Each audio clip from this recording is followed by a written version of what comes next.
উপসাগরীয় দেশগুলোর মধ্যে কুয়েত হল মার্কিন সেনাদের সবচেয়ে বড় সামরিক আড্ডাস্থল। কুয়েতে প্রায় 14,000 মার্কিন সেনা মোতায়েন রয়েছে, যা মধ্যপ্রাচ্যের অন্য যে কোনো দেশের তুলনায় বেশি। এছাড়া সেখানে যুক্তরাষ্ট্রের দুটি বড় সামরিক ঘাঁটি রয়েছে। এর মধ্যে একটি হলো ক্যাম্প আরিফ জান এবং অন্যটি হলো আলী আল সালেম বিমান ঘাঁটি। গত 28 ফেব্রুয়ারি ইসরায়েল যুক্তরাষ্ট্রের সঙ্গে ইরানের শুরু হওয়া যুদ্ধে কুয়েতের এসব মার্কিন স্থাপনা ব্যাপক হামলার সম্মুখীন হয়। 40 দিনের ওই যুদ্ধে শুরু থেকে শেষ পর্যন্ত অন্য সব উপসাগরীয় দেশগুলোর তুলনায় কুয়েত সবচেয়ে বেশি ইরানি হামলার শিকার হয়েছে। এখন যুদ্ধবিরতি ভেঙে যাবার পর কুয়েতের এসব মার্কিন ঘাঁটিগুলো পুনরায় ইরানি হামলার লক্ষ্যবস্তুতে পরিণত হয়েছে। সেই সাথে কুয়েতের বেসামরিক অবকাঠামোগুলোও ইরানের হামলার লক্ষ্যবস্তুতে পরিণত হয়েছে।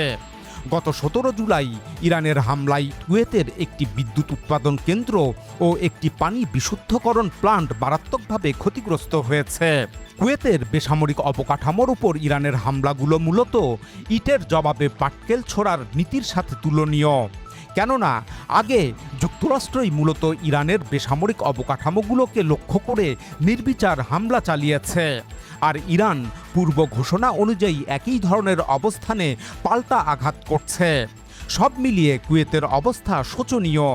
অনুমান করা যাচ্ছে যে যুদ্ধ যতদিন চলবে এবং কুয়েতের ভূমি সেই যুদ্ধে যতদিন মার্কিন হামলার কাজে ব্যবহৃত হবে, ততদিন পর্যন্ত সেখানে ইরানের হামলা অব্যাহত থাকবে। আর মার্কিন হামলায় ইরানের বেসামরিক স্থাপনাসমূহ যত বেশি ক্ষয়ক্ষতির সম্মুখীন হবে, ইরানের পাল্টা প্রতিক্রিয়ায় কুয়েতের বেসামরিক অবকাঠামোগুলো ততই ধ্বংসপ্রাপ্ত হবে। বস্তুত এখন মনে হচ্ছে কূটনৈতিক আলাপ আলোচনার পরিবর্তে লড়াইয়ের ময়দানে ফলাফল নির্ধারিত হতে যাচ্ছে। এই অবস্থায় কুয়েত বেশ বিপর্যয়ের মুখে পড়বে। কুয়েতে এত বিপুল সংখ্যক মার্কিন সেনা ও অত্যাধুনিক সামরিক সরঞ্জাম মোতায়েন থাকা সত্ত্বেও তারা ইরানের হামলা ঠেকাতে পারছে না। এমনকি কুয়েত ইরাকে অবস্থিত ইরান সমর্থিত সশস্ত্র গোষ্ঠীগুলোর দ্বারাও হামলার শিকার হচ্ছে। এই অবস্থায় কুয়েত তার নিরাপত্তা রক্ষায় পাকিস্তানমুখী হওয়ার পদক্ষেপ নিয়ে ভাবছে। কুয়েত পাকিস্তানের সঙ্গে সম্প্রসারিত একটি প্রতিরক্ষা চুক্তি চায়। রয়টার্সের এক প্রতিবেদনে বলা হয়েছে, জ্বালানি সহযোগিতা ও পাকিস্তানে বিনিয়োগের বিনিময়ে কুয়েত পাকিস্তানের সঙ্গে একটি সম্প্রসারিত প্রতিরক্ষা চুক্তি নিয়ে আলোচনা করছে। পাকিস্তানের এক কর্মকর্তা রয়টার্সকে জানান, কুয়েত চাই ইসলামাবাদ সেখানে হাজার হাজার পাকিস্তানি সেনা, যুদ্ধবিমান, ড্রোন, আকাশ প্রতিরক্ষা ব্যবস্থা এবং অন্যান্য প্রতিরক্ষা সংক্রান্ত সক্ষমতা মোতায়েন করুক। তবে এই আলোচনা এখনও প্রাথমিক পর্যায়ে রয়েছে। এটা চূড়ান্ত হবে কিনা তা ভবিষ্যতই বলে দেবে। কিন্তু কুয়েতের এই আগ্রহ প্রমাণ করছে যে যুক্তরাষ্ট্র ইসরায়েলের সঙ্গে ইরানের যুদ্ধের ফলে মধ্যপ্রাচ্যের নিরাপত্তা পরিস্থিতি দ্রুত বদলে যাচ্ছে। এখন আর একমাত্র মার্কিন যুক্তরাষ্ট্র তাদেরকে নিরাপত্তার গ্যারান্টি দিতে পারে না। পাকিস্তানের প্রতি কুয়েতের এই আগ্রহের একটি বিশেষ গুরুত্বপূর্ণ দিক রয়েছে। তা হলো পাকিস্তান যুক্তরাষ্ট্রের একটি গুরুত্বপূর্ণ নিরাপত্তা অংশীদার এবং ট্রাম্প প্রশাসনের সঙ্গে ফিল্ড মার্শাল আসিম মুনিরের ঘনিষ্ঠ সম্পর্ক রয়েছে। তবে তা সত্ত্বেও ইরানের সঙ্গেও পাকিস্তান সম্পর্ক রেখে চলেছে। এ কারণেই পাকিস্তান যুদ্ধ বন্ধের মধ্যস্থতাকারীর ভূমিকা পালন করতে পেরেছে। কিন্তু এখন যুদ্ধবিরতি ভেঙে পুনরায় প্রচণ্ড সংঘর্ষ শুরু হওয়ায় পাকিস্তানের এই উভয়মুখী সম্পর্ক বজায় রাখার নীতি শেষ পর্যন্ত ঝুঁকির মুখে পড়তে পারে। যে কোনো এক পক্ষকে বেছে নেওয়ার জন্য মার্কিন চাপের সম্মুখীন হতে পারে পাকিস্তান। বিশ্লেষকদের মতে কুয়েতের সঙ্গে এই আলোচনা ইঙ্গিত দিচ্ছে যে উপসাগরীয় অঞ্চলে পাকিস্তান ধীরে ধীরে যুক্তরাষ্ট্রের বিকল্প বা পরিপূরক নিরাপত্তা শক্তি হিসাবে আবির্ভূত হতে পারে। 2025 সালের সেপ্টেম্বর মাসে সৌদি আরব পাকিস্তানের সঙ্গে পারস্পরিক প্রতিরক্ষা চুক্তি স্বাক্ষর করে। এই চুক্তির পূর্ণ বিবরণ প্রকাশিত না হলেও অনেকে ধারণা করেন এতে এক দেশ আক্রান্ত হলে অন্য দেশ সামরিক সাহায্য করবে এমন ধারা সংযুক্ত রয়েছে। গত মে মাসে রয়টার্স জানায়, পাকিস্তান 16টি যুদ্ধবিমান নিয়ে গঠিত একটি পূর্ণ স্কোয়াড্রন সৌদি আরবে মোতায়েন করে, যেগুলোর বেশিরভাগই ছিল চীন ও পাকিস্তানের যৌথভাবে তৈরি যে F-17 ফাইটার জেট।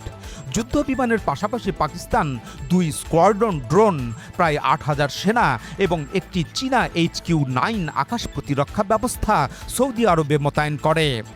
বিভিন্ন গণমাধ্যমের প্রতিবেদন থেকে আরও জানা যায়, পাকিস্তান ইরানের সঙ্গে তার সুসম্পর্ককে কাজে লাগিয়ে সৌদি আরবের বিরুদ্ধে হামলা না চালানোর জন্য তেহরানকে প্রভাবিত করার চেষ্টা করে। এছাড়া ইয়েমেনের হুথিরা যেন সৌদি আরবের উপর হামলা না করে পাকিস্তান তেহরানের কাছে এমন অনুরোধও জানায়। পাকিস্তান পারমাণবিক অস্ত্রের অধিকারী দেশ হওয়ায় অনেক সৌদি বিশ্লেষক মন্তব্য করেন যে সৌদি পাকিস্তান প্রতিরক্ষা চুক্তির ফলে সৌদি আরব পাকিস্তানের পারমাণবিক সুরক্ষার ছাতার আওতায় এসেছে। তবে সংবাদ মাধ্যম মিডল ইস্ট আই একজন মার্কিন কর্মকর্তার বরাতে জানায়, এ ধরনের ভাষা ব্যবহারে ইসলামাবাদ অস্বস্তি বোধ করেছিল এবং বিষয়টি সৌদি আরবের সঙ্গে আলোচনা করেছিল। যাই হোক, এখন কথা হলো সৌদি পাকিস্তান প্রতিরক্ষা চুক্তির মতোই কুয়েত ও পাকিস্তানের মধ্যে কোনো সামরিক চুক্তি হতে পারে কিনা। পাকিস্তান ও কুয়েত 2023 সালেই একটি নিরাপত্তা সহযোগিতা চুক্তি স্বাক্ষর করেছিল। সেখানে যৌথ প্রশিক্ষণ ও সামরিক মহড়ার কথা উল্লেখ ছিল।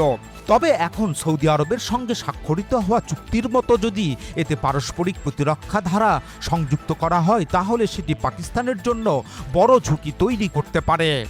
সৌদি আরব বিশ্বের অন্যতম বৃহত্তম অর্থনীতির দেশ, সেই সাথে ইসলাম ধর্মের 2 পবিত্র নগরী মক্কা ও মদিনার আবাসস্থল। ফলে পাকিস্তান সৌদি আরবকে বিশেষ গুরুত্ব দিয়েছে। পাকিস্তান প্রতিষ্ঠার পর থেকেই পাক সৌদি সামরিক, অর্থনৈতিক ও রাজনৈতিক সম্পর্ক বিদ্যমান। 2025 সালের সেপ্টেম্বরে ওই চুক্তি স্বাক্ষরের সময় পাকিস্তানের পক্ষ থেকে এক ঘোষণায় বলা হয়েছিল যে তারা মক্কা ও মদিনার সুরক্ষা ও খেদমতের তাগিদেই ওই প্রতিরক্ষা চুক্তি স্বাক্ষর করেছে। সুতরাং স্পষ্টতই বোঝা যায় যে পাকিস্তান সৌদি আরবকে যে গুরুত্বের দৃষ্টিতে দেখে, সেই একই ধরনের গুরুত্ব দিয়ে কুয়েতের সাথে সামরিক সম্পর্ক গড়ে তুলতে চাইবে না। এছাড়া কুয়েত অনেক ছোট দেশ, যার জনসংখ্যা মাত্র প্রায় 50 লাখ। কুয়েতের ভূরাজনৈতিক গুরুত্বও অনেক কম। তুর্কি অটোমান সাম্রাজ্যের সময় কুয়েত ইরাকের বসরা প্রদেশের অন্তর্গত একটি অঞ্চল ছিল।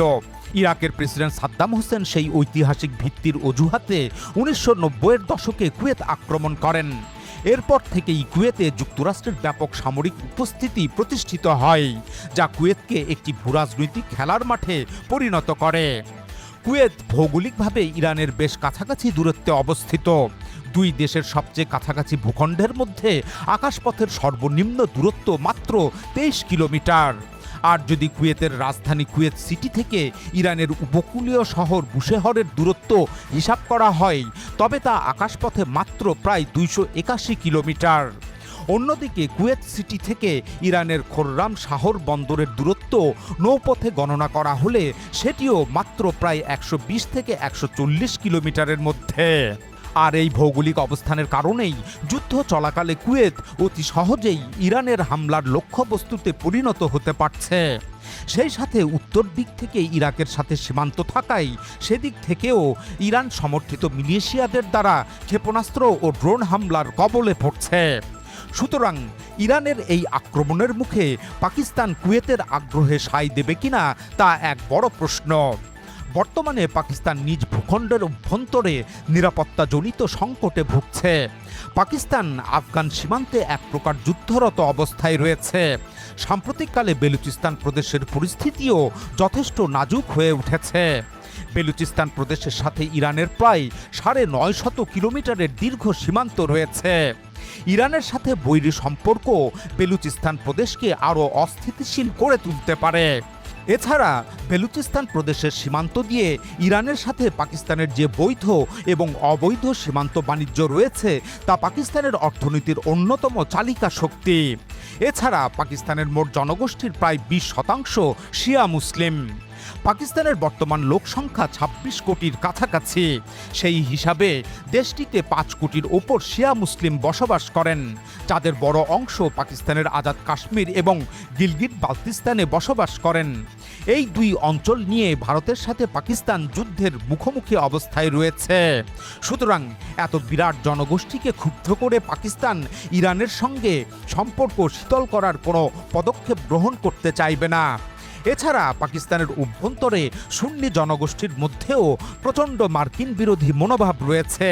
তাই যুক্তরাষ্ট্রকে খুশি করতে কুয়েতের সাথে বিশেষ সামরিক সহযোগিতা গড়ে তুলতে চাইলে পাকিস্তান বড় ধরনের সংকটের মুখে পড়বে। তবে তারপরও পাকিস্তানের সেনাপ্রধান আসিম মুনিরের সিদ্ধান্ত সম্পর্কে পূর্ব অনুমান করা কঠিন, কেননা তিনি নেপথ্য থেকে ক্ষমতার যে কেন্দ্রীয় আসনে বসে আছেন সেটির নৈতিক ভিত্তি ভীষণ দুর্বল। ইমরান খান উৎখাত হবার পর পাকিস্তানের অভ্যন্তরে রাজনৈতিক স্থিতিশীলতা এখনও আসেনি। এই অবস্থায় সেনাপ্রধান আসিম মুনির ও প্রধানমন্ত্রী শাহবাজ শরীফ মার্কিন যুক্তরাষ্ট্রের রাজনৈতিক সমর্থনে ক্ষমতায় অধিষ্ঠিত হয়ে আছেন। সুতরাং তাদের পক্ষে মার্কিন চাপ উপেক্ষা করা কঠিন। অন্যদিকে পাকিস্তানের অর্থনীতি এক নাজুক অবস্থায় দাঁড়িয়ে আছে। এই অবস্থায় বিপুল পরিমাণের দিনার পাকিস্তানকে কুয়েতের সাথে প্রতিরক্ষা চুক্তির সিদ্ধান্ত গ্রহণে প্রলুব্ধ করতে পারে।